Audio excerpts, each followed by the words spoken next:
Jack steps into a bustling market, the air thick with chatter as he heads to a clothing stall. He dodges a cart of vegetables, his eyes scanning for quality outfits for Tien's father. "Hello, sister, do you have clothes for the elderly here?" Jack calls, approaching a vendor. "Yes, come over here," the vendor replies, waving him to a rack of neatly folded shirts. "I need clothes for someone middle-aged," Jack explains, his tone earnest and focused. He's around 60 kilos, about 1 meter 68 tall, he adds, gesturing the height. "Here's our selection for that age. Let me pick something suitable for him," the vendor says.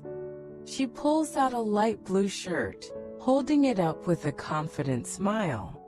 "This one looks good, right?" Jack nods, inspecting the fabric closely.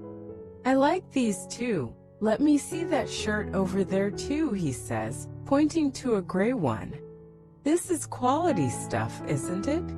Jack asks, running his fingers over the material. "It's top-notch, beautiful and durable," the vendor assures, stacking the shirts. "Great! I'll take these 2 shirts," Jack decides, his voice firm with satisfaction. "And pick 2 pairs of pants, one light, one dark," he adds, scanning the options. "Here's a light beige pair, it'll brighten him up," the vendor suggests, holding it up. "That works, khaki or fabric is fine," Jack agrees, nodding at her choice. "And this darker one pairs well with that shirt," she says, adding a navy pair. "Perfect, match this shirt with that pant," Jack confirms, pointing to the blue set.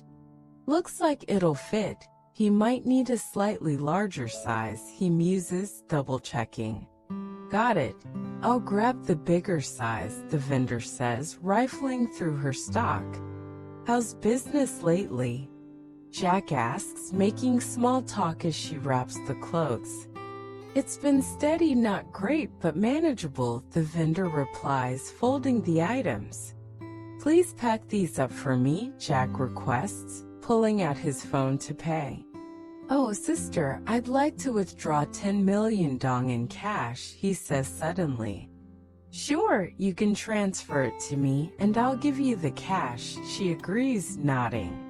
"The total is 1,820,000 dong," she calculates quickly.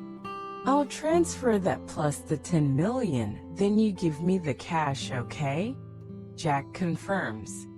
"Got it, transfer away," the vendor says, handing him a QR code to scan. "All done, here's your 10 million in cash," she says, counting out the bills. "Thank you, sister, I appreciate it," Jack says, pocketing the money with a smile. He grabs the bag of clothes, his mind already on Tien and her father. The market buzzes around him, but Jack's focus is on the gesture he's about to make. He steps away, the weight of the cash a reminder of his plans for their future. A storm brews on the horizon. Jack senses challenges ahead, but he's undeterred. He tightens his grip on the bag, determination etched into his every step.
Jack arrives at Tien's modest home, the scent of buoy fruit lingering as he steps inside.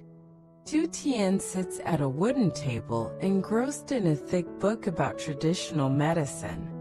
Her father, Tien, shuffles in, his face weathered but warm, carrying a small bag. "Father, I'm back from the village. Some friends gave me gifts," Cha says, setting it down. "Welcome back. Father, come, have some water," Tien says, pouring him a glass. Jack stands nearby, a bag of clothes in hand, his expression a mix of pride and nerves. Tien, "Father, I bought some new clothes for you." "Father," Jack announces, holding up the bag. "You didn't have to, I already have clothes," Cha protests, his voice gruff but touched. "Try them on, Father, it's a gift from Jack," Tien urges, her eyes lighting up. "I haven't even bought you anything yet, Father, and Jack already did," she adds, smiling. "Here, Father, 2 sets, all high quality," Jack says, pulling out the blue shirt and pants. Jack always picks the best. "Try this set first," Tien encourages, handing them over. Cha hesitates, then nods, taking the clothes with a reluctant but grateful sigh. "They look nice, let's see if they fit," he mutters, heading to change in the next room. "Jack, you're too kind, I don't know how to thank you," Tien says, her voice soft. "No need to thank me, it's a small thing," Jack replies, his tone warm but firm. "Now that you've reunited with your father, it's time to show some filial piety," he adds. Tien nods, her eyes misty as she watches her father return in the new outfit. "It fits perfectly, like it was made for you," Tien exclaims, clapping her hands. "Beautiful, Father. Jack really knows how to choose," she adds, beaming with pride. "I haven't worn anything this nice in years," Cha admits, smoothing the shirt down. "Thank you, Jack. It's truly thoughtful," he says, his voice thick with emotion. Tien, "Put the other set away for Father," Jack says, handing her the second outfit. She takes it, her hands trembling slightly as she feels the weight of the moment. "Father, have some fruit. I'll cut the buoy from earlier," Tien says, grabbing a knife. "Jack, how was your day?" Cha asks, settling down with a glass of water. "I found a house in the village to rent. It'll be the base for my new clinic," Jack shares. "That's wonderful, things are moving forward," Tien says, slicing the fruit carefully.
"Father was just telling me about his old stomach issues," she adds, glancing at him.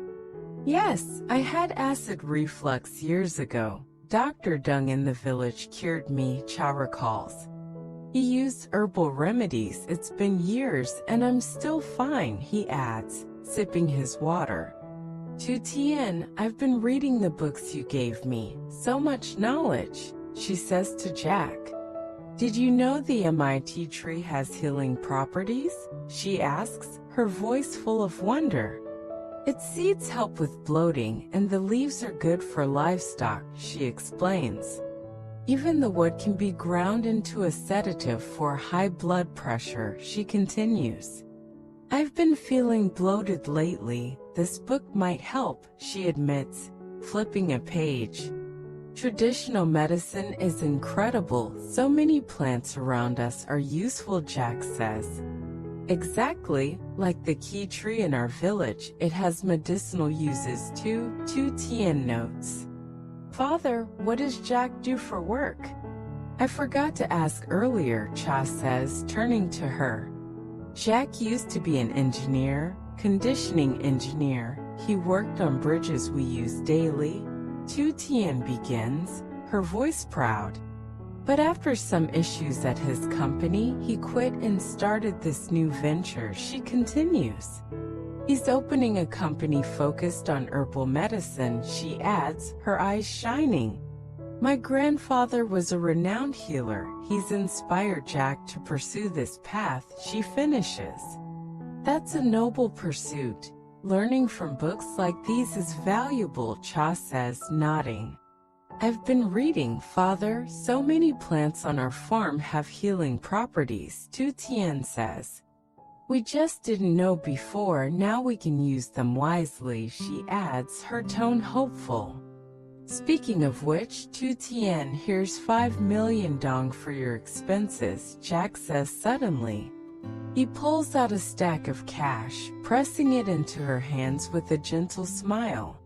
You've been struggling since buying the pigs. You need this, he insists, his voice firm. Jack, I can't. I haven't even repaid you for the chickens, Tien protests, her voice shaky. I don't see it as a debt. You're my future wife, Jack says, his tone unwavering. Money is ours to share. Don't think of it as a burden, he adds, squeezing her hand. Take this and use it for yourself, he continues, his eyes earnest and warm. And here's another 5 million. Give it to your father discreetly, he whispers. Don't tell him it's from me, he might not accept it, he adds, his voice low. Jack, I don't know how to repay you, Tien says, tears welling in her eyes. You repay me by loving me, that's more than enough, Jack replies, his voice tender. Father deserves care in his old age. This is the least I can do, he adds, glancing at Cha. I'll speak to him carefully. I'll make sure he takes it, Tien promises, clutching the money. Don't overthink it. Just do it, Jack says, his tone reassuring as he pats her shoulder. Tien nods, her resolve strengthening as she looks at her father with love. The room fills with quiet warmth, but Jack's mind races with the clinic's challenges. He knows funding is tight, every dong counts, and time is running out.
Jack and Tien set off down a winding village path, the midday sun casting harsh shadows.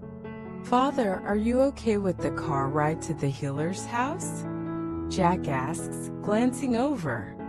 "I'll manage. It's been a while since I traveled like this," Cha replies, his voice steady. They drive through narrow roads, the scenery shifting to lush gardens and wooden houses. "This is it. Dr. Dung's son lives here now," Cha says as they pull up to a stilt house. "Looks peaceful, perfect for growing herbs," Jack notes, stepping out with a hopeful gaze. "Anyone home?" Cha calls, his voice echoing as they approach the wooden steps. A man emerges, his face lined with experience, wiping his hands on a cloth. "Uncle Hoi, is that you?" the man, Zhang, asks, his eyes lighting up with recognition. "Zhang, it's been years." "I'm still kicking," Cha laughs, clasping his hand warmly. "This is Jack. He's starting an Eastern medicine clinic," Cha introduces, gesturing to Jack.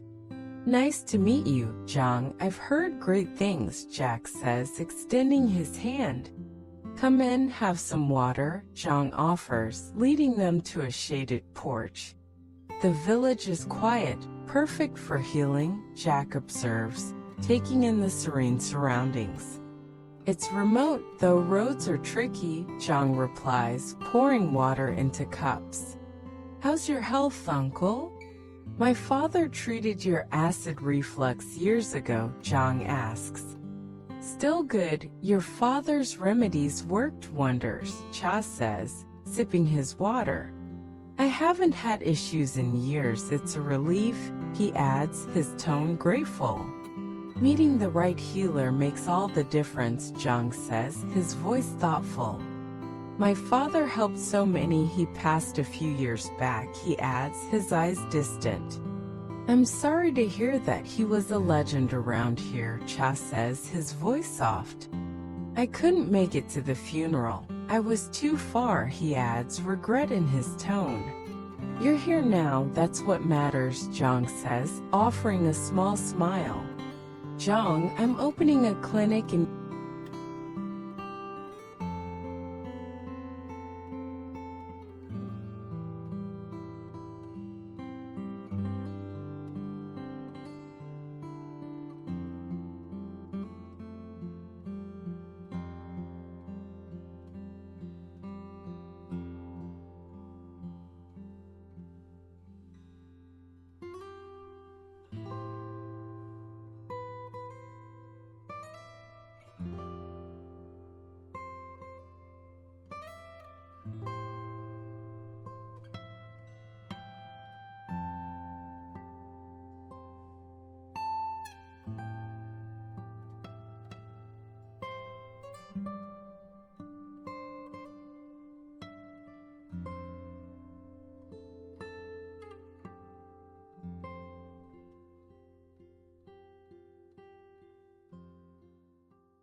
needs skilled healers like you," Jack says, leaning forward.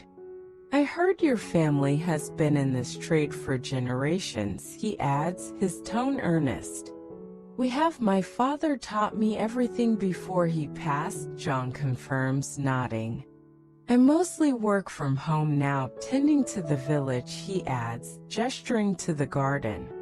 "I'm looking to collaborate with experts in herbal medicine," Jack explains, his voice steady. "I want to help those in need, especially in remote areas like this," he continues.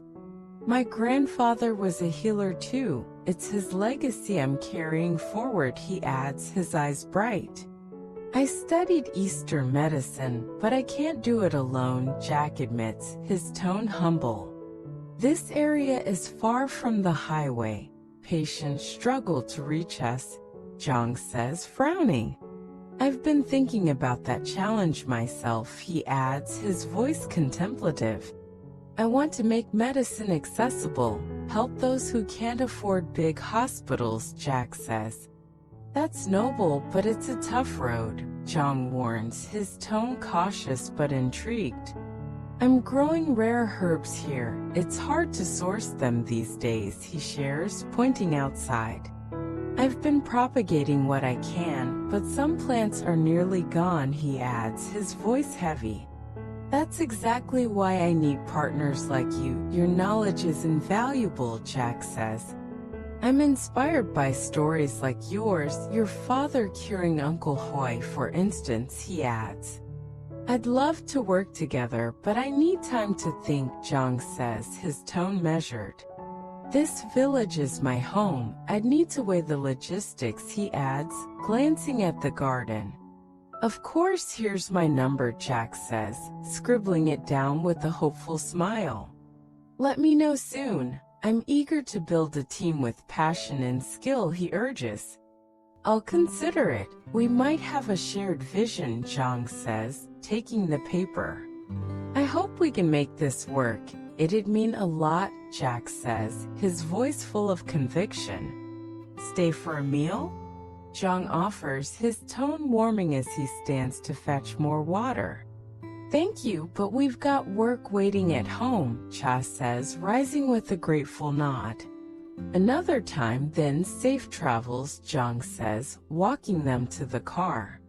Keep in touch. I'll call soon, he adds, waving as they climb into the vehicle. Jack drives off, the stilt house fading in the rearview, his mind buzzing with possibility. That went well, he's considering it, Cha says, a hint of optimism in his voice. I hope so. Zhang's knowledge could change lives, Jack replies, gripping the wheel. The road twists ahead, much like Jack's path, full of turns, but he's ready for the challenge.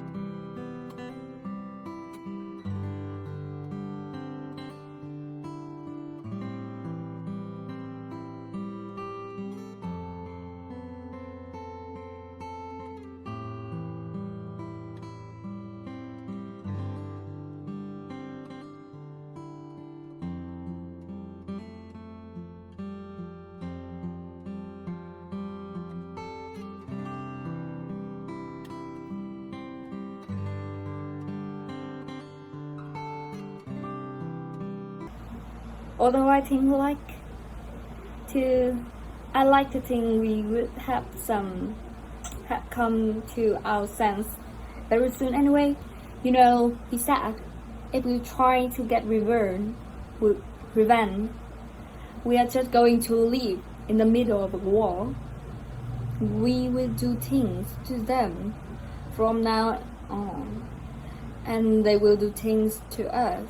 None of us will ever have any peace. You're right, of course, I said, and found myself pulled back to what I hope is my true self.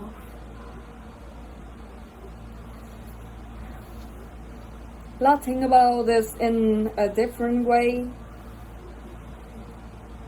Our neighbors had made their decision, and now it was time for us to make our own. So we considered